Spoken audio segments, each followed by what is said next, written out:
Hello, Mooncrafters. Welcome. This is Craft of Moon.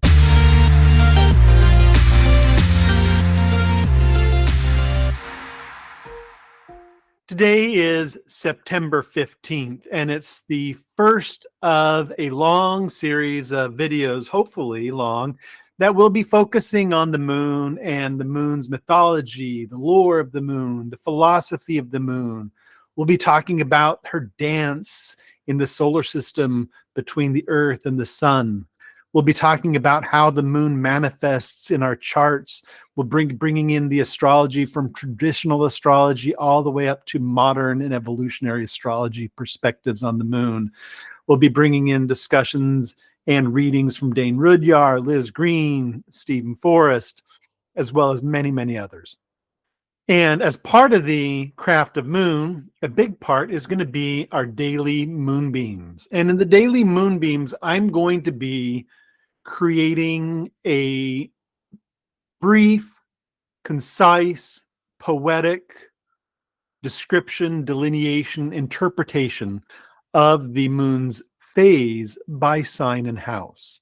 So whatever the moon's phase is that day, and whatever sign she happens to be in. Sometimes the moon moves across two signs, and usually I'll pick one for the delineation. Probably won't be doing both signs in a single day, but we'll be doing the moon's phase by sign, and we'll also take a mixture of the house placements of the moon to create a full delineation of the moon's position and symbolism for that moment in time.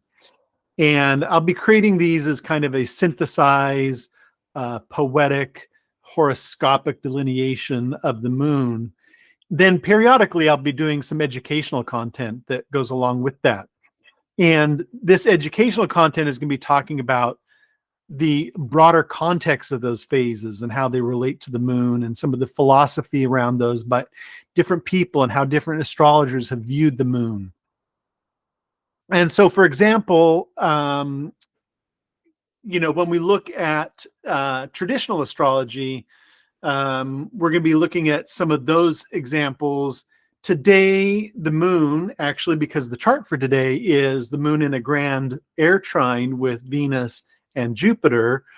Moon is in Aquarius, Venus in Libra, and Jupiter in Gemini. And they're in a very tight, degree-based grand trine as this video launches. And that's an exciting moment for this channel, for Craft of Moon, and for the moment in time that we're at right now. Also, because of the way that the ascendant happens to land, we're going to be looking at that as a Sagittarius rising, which places the moon in the third house. So in that example, I'll be showing you on this video, I'll be doing the delineation for that specific configuration. And I'm also going to break down how I kind of get there. Right now, we're in a waxing gibbous phase, and the moon is in traditional astrology what is called an aversion. It's where the moon is not directly configured by sign through one of the 7 traditional aspects, but the moon is in a waxing gibbous phase right now. And in traditional astrology, the waxing gibbous phase is seen as a time of refinement and adjustment. The moon is swelling with light. It symbolizes the preparation for the culmination of the moon into her full phase. This phase is about evaluation and alignment and ensuring that the intentions that we set during the new moon and the actions that we have taken during the waxing crescent phase are on course. It's a period for critical reassessment. Often we experience challenges in this phase, and the aim here is to improve and to perfect. Traditionally, it's a time to look inward. Even though we're in a waxing phase, it's right before the full moon. So it's a time to look inward, refine our plans, and correct course if any course corrections are needed before the final release of energy at the full moon. The waxing gibbous phase is associated with the archetypal energy of gathering resources, gathering information. It's about building momentum, taking stock of progress, and preparing for the powerful culmination of the full moon that is about to come.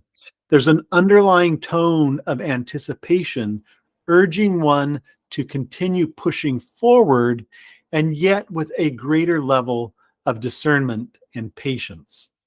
So that's kind of a traditional way of thinking about the delineation of the moon in this phase. We can look at, say, Dane Rudyar gives a modern interpretation of that, and he adds that as a psychological and an evolutionary layer to the waxing gibbous phase, we can conceptualize this phase as part of a larger cycle of personal and collective evolution. For Rudyar, the waxing gibbous phase represents the crisis of consciousness. It's a moment when individuals reflect on their actions and intentions, seeking to align personal efforts with a collective value system and larger societal patterns. In this phase, Rudyar emphasizes the growing awareness of social and collective responsibilities. The individual starts to perceive the need for cooperation. It seeks adjustment and a refinement in a person's efforts as they experience this phase.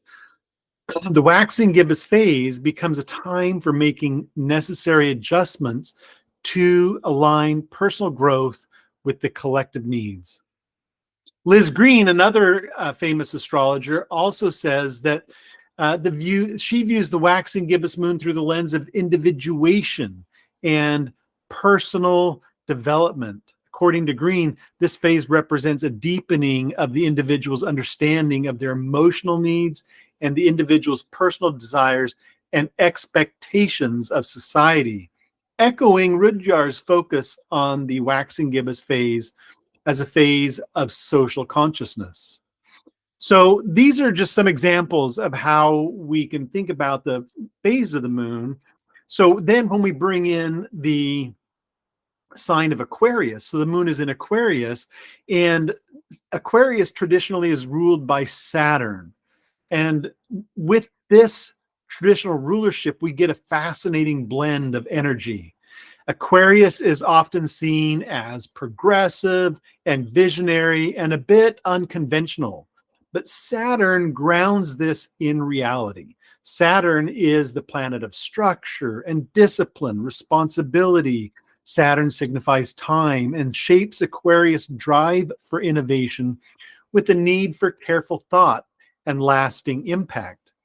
In this context, the moon in Aquarius brings an emotional need for independence and originality, but it's tempered by Saturn's influence, which asks for maturity and responsibility in how we approach our desires and relationships. So instead of being swept up in impulsive emotions, there's a sense of emotional detachment or reflection. We are asked to consider not just how we feel in the moment, but what the long-term consequences of those feelings are and how they fit into the bigger picture. Then when we bring in the third house, which is where we are looking at the moon in today's delineation, the moon sees the third house as a place of natural ease. It's often referred to as the moon's joy. The third house is known as the house of the goddess, representing daily life, communication, community, the rhythms of the immediate environment. It's a house associated with learning, siblings, neighbors, and the exchange of ideas and experiences on a personal level. The moon, being deeply tied to emotions and intuition and cycles, feels comfortable here because the third house connects us to the ebb and the flow of everyday life. In this house, the moon brings a sensitivity to the details of our surroundings, enhancing our ability to connect with others in familiar, everyday ways. It nurtures communication and fosters emotional understanding with close-knit circles like siblings, neighbors, and local communities. In the third house, the moon can bring a strong emotional attachment to routine, familiar places and the immediate world around us. There's a heightened sensitivity to communication, making us more intuitive about how we speak, listen, and exchange thoughts. It also amplifies a natural curiosity where learning becomes not just about knowledge, but about emotional connection to the world around us. The placement here is also the nurturing energy of the goddess. The moon here harmonizes with that. The third house is opposite the ninth house, which represents the masculine god. The third is the feminine goddess, and it emphasizes care, protection, and the sacredness of daily interactions. It's an energy that finds joy and fulfillment in the small, meaningful exchanges that shape our everyday experiences. So this is an example of how we bring in the phase of the moon, we bring in the sign of the moon and the house of the moon. We look at those topics, and I've gone through those and created a delineation that synthesizes all of those together. And so in our daily moonbeams, I'm not going to be going through the details of each sign's delineation and the phase delineation and the house delineation and looking at those bigger themes.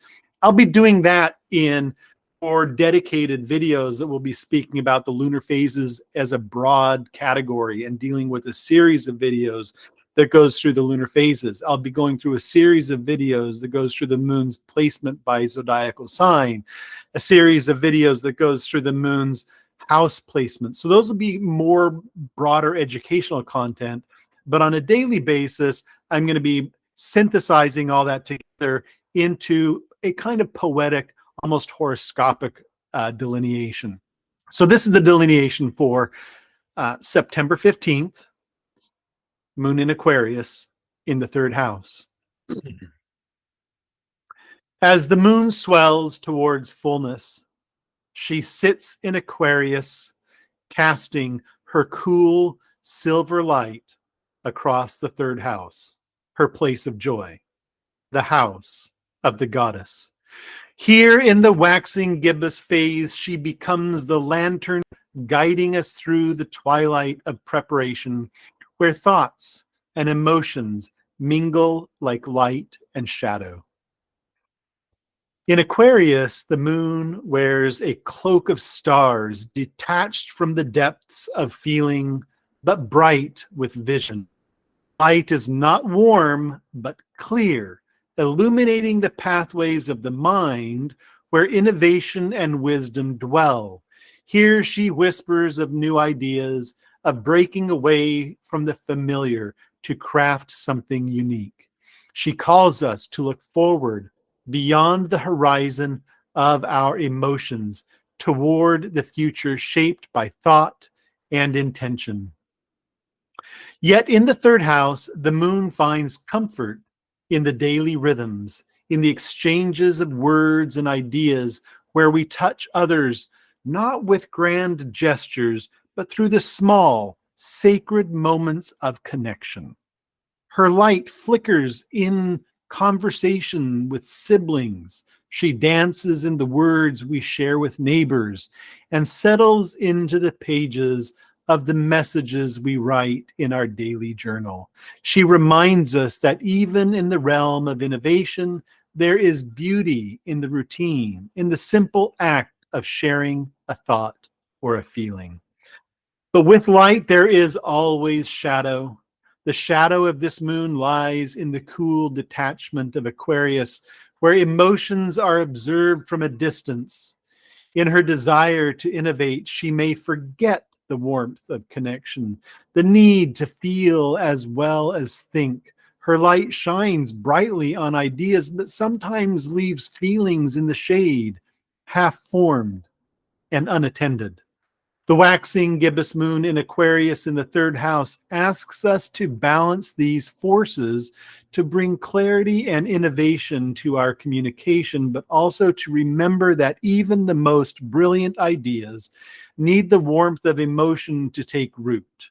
It is a time of refinement where we cast off what no longer serves and polish what remains preparing for the illumination that the full moon will soon bring. Light and shadow, thought and feeling, future and present, all swirl together under this moon's gaze, urging us to speak with wisdom, listen with openness, and refine our inner vision for the journey ahead. So that's our daily moonbeam for September 15th. And this is Craft of Moon. It's going to be an ongoing exploration into the themes of the moon, her philosophy, stories across generations and cultures. We'll be looking at the science of the moon, the orbit, and the dance that she makes with the sun. If you're interested in this project, please go ahead and subscribe to this channel. And those daily moonbeams, like I just read, will be coming out on a periodic basis, on a regular basis, to show you and explain and to delineate in a artistic and hopefully poetic way of how the delineations of the moon are for that day by her phase and by the sign that she's in for that day. So please, again, if you're interested in following us and exploring more, subscribe to this channel, like the video, share it with your friends.